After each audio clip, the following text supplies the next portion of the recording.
A snowstorm halts U.S. mail service. A 30-foot wall of ice is pushed up onto the shoreline, and the corn goes down with the shipwreck. Welcome to another episode of Yooper Snow Chronicles, a short history of winter weather events from the UP of Michigan.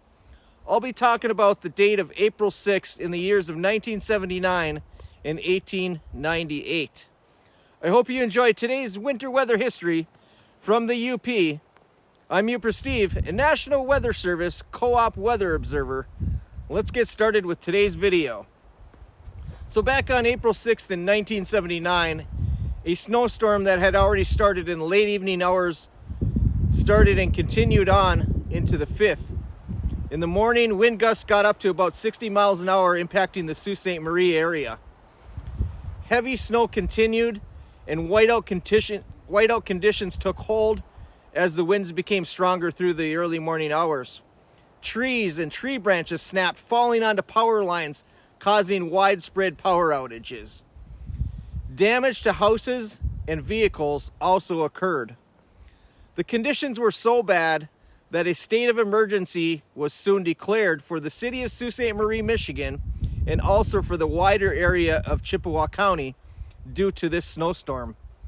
The power outage caused pumping station to quit working, so water had to be shut off to the city until noon on the 7th. And if you were expecting packages to be delivered to your home, you had to wait a few days for the delivery, as the mail service was canceled due to the snowstorm. It was the first time in 35 years that the mail service was canceled in Sault Ste. Marie.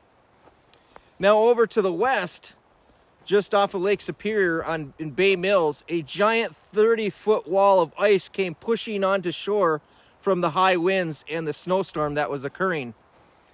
Further west in the city of Marquette, as that system started moving through, the Marquette station recorded 8 degrees of temperature just as the eastern UP was kind of getting rid of that snowstorm, so it was a little bit cooler on that side. In 1898, on April 6th, shipping season was well underway as ice was still remaining on the Great Lakes. Ice floes bobbed up and down in the cold, icy waters of Lake Michigan between the UP and the Lower Peninsula. On this day in 1898, a 4-mast, 223-foot wood schooner named the Northwest, in tow by propeller from the ship Aurora. This ship, Northwest, was carrying corn bound for Buffalo from Chicago. As they got closer to the Straits of Mackinac, the Northwest struck a submerged ice floe.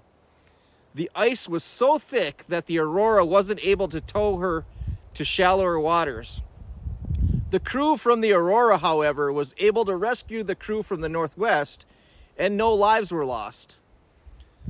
The Northwest shipwreck can now be seen in 73 feet of water about 6 miles west of the Mackinac Bridge. The ship was built in 1873 in Bangor, Michigan, originally known as the Alexander Moore. Well, I thank you for watching another episode of Yooper Snow Chronicles here from Michigan's Upper Peninsula. I'm Yooper Steve. Stay cold, my friends. We'll see you in another video.